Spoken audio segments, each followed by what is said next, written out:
Le, le- le périple de Merci Chip en Afrique commence le 1er décembre 1990 au port de Lomé, au Togo. Et depuis, à ce jour, nous avons visité 14 pays et effectué 33 missions.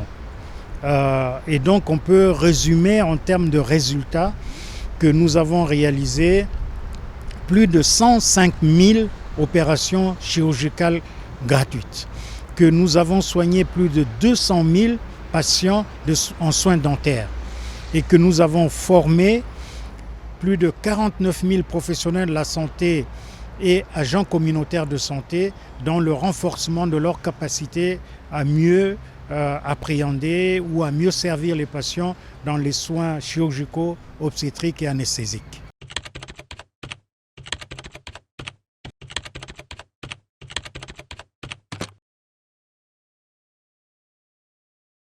Nous avons des grands défis en matière de santé en Afrique et d'ailleurs la pandémie de la Covid-19 a permis de révéler nos faiblesses, les faiblesses de nos systèmes de santé parce que nous n'avons pas les ressources humaines, techniques à disposition, nous n'avons pas assez d'infrastructures, nous avons des problèmes de financement, nous avons une capacité institutionnelle qui n'est pas encore très forte.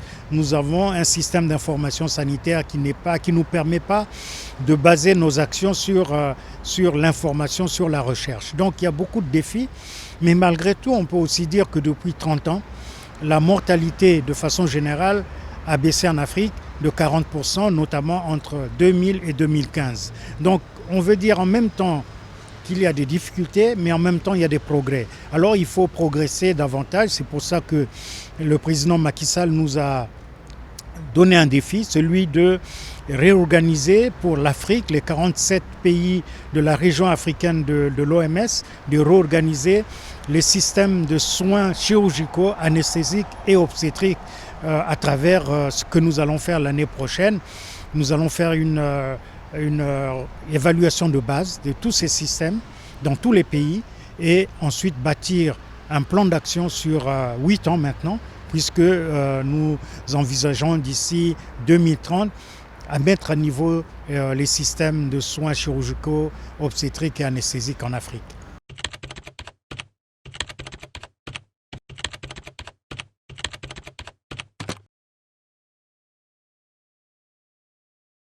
L'Africa Merci était déjà le plus grand navire hôpital du monde.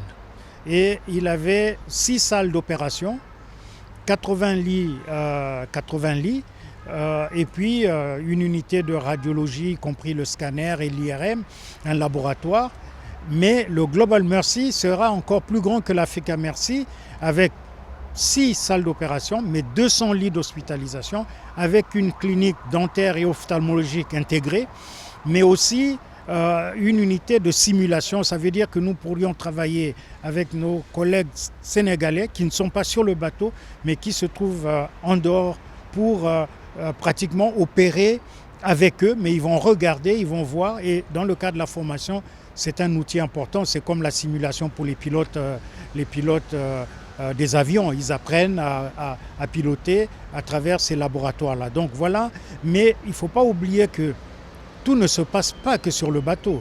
Nous avons ce que nous appelons le Hope Center, qui est pratiquement un hôpital équipé où se fait le bilan préopératoire et les bilans post-opératoires. Parce que quand nous allons chercher le patient à 2000 km de Dakar, nous l'amenons ici, on l'hospitalise pour faire le bilan, on l'amène sur le bateau pour être opéré, on le ramène ensuite au Hope Center pour tous les soins post-opératoires, et une fois guéri, nous le ramenons chez lui. Voilà le concept de Merci Chip. Et donc, voilà, et le jour où on partira, le Hope Center sera à la disposition du gouvernement sénégalais, mais nous avons aussi mis en place, en dehors du bateau, une clinique dentaire à 9 fauteuils qui fait des soins dentaires gratuits.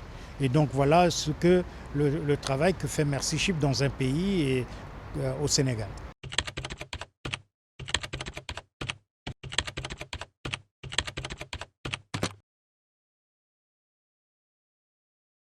Merci Chip a à peu près 500 000 donateurs, mais qui sont essentiellement des donateurs hors Afrique. et donc qui permettent de contribuer, par exemple, que le nouveau bateau, le plus grand bateau hôpital du monde, a coûté plus de 100 milliards de francs CFA. Donc c'est énorme. Mais alors aussi nous réfléchissons, et c'est ce que le défi que le président Macky Sall nous a donné à relever, c'est de faire en sorte que les Africains puissent contribuer. Le Sénégal est un exemple parce que le Sénégal contribue à la mission de Mercy Ship. Auparavant, il y a eu le Congo-Brazzaville qui a également contribué à la mission de Mercy Ship, le Cameroun, mais il nous demande de faire en sorte que l'Afrique participe à l'aventure de Mercy Ship et que nous soyons dans un partenariat réel entre l'Afrique et Mercy Ship. Et donc, je crois que les années qui viennent vont montrer un dynamisme nouveau, un partenariat nouveau entre Mercy Ship et même pas simplement Mercy Ship, tous les autres partenaires qui viennent en Afrique pour nous aider à relever nos systèmes de santé. Donc nous allons travailler ensemble dans une nouvelle dynamique et nous avons l'appui du président Macky Sall qui sera président en exercice de l'Union africaine l'année prochaine et donc nous allons travailler pour renforcer les systèmes nationaux de santé. Et nous pensons que nous pouvons réaliser ce renforcement si les soins chirurgicaux, obstétriques, parce que ça concerne la femme, l'anesthésie, et vous avez vu le défi de la Covid-19, nous n'avons pas assez de réanimateurs pour faire face à la pandémie. Et donc voilà, je pense que tout ce travail qui sera fait l'année prochaine, basé sur la recherche scientifique, nous aurons une déclaration de Dakar qui est appropriée, une déclaration de Dakar qui va nous permettre d'avoir un plan d'action et la mobilisation d'abord interne en Afrique, des leaders africains, des populations africaines et de nos partenaires internationaux, avoir suffisamment de ressources pour financer le renforcement des systèmes de soins en chirurgie, l'obstétrique et l'anesthésie en Afrique.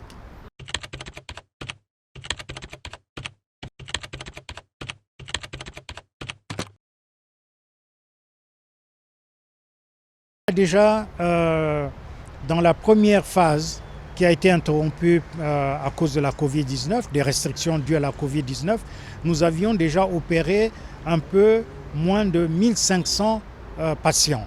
Donc nous comptons faire plus que la première phase puisque nous allons rester presque un an à Dakar. Donc je pense que nous ferons autour de 3000 opérations gratuites, sans compter les soins dentaires et puis tous nos programmes de capacité, de renforcement des capacités, des compétences. Et donc voilà, nous mettons en place un programme vraiment robuste pour, dans le cadre de ce partenariat entre le gouvernement sénégalais et Mercy Ship, de faire avancer la chirurgie au Sénégal. Nous sélectionnons avec les médecins directeurs, les médecins chefs des régions. Et actuellement, il y a des équipes de Mercy Ship qui sont sur le terrain, qui travaillent, qui font la sélection des patients. Et une fois les patients sélectionnés, il y a une planification des opérations qui est quasiment militaire. Et on va les chercher, on les amène. Et comme je vous ai décrit, ils sont opérés et on les ramène chez eux. Donc la sélection des patients va durer jusqu'au mois de janvier. Et à partir de la première semaine de février, quand le bateau, l'Africa Mercy, sera ici, nous allons commencer les opérations.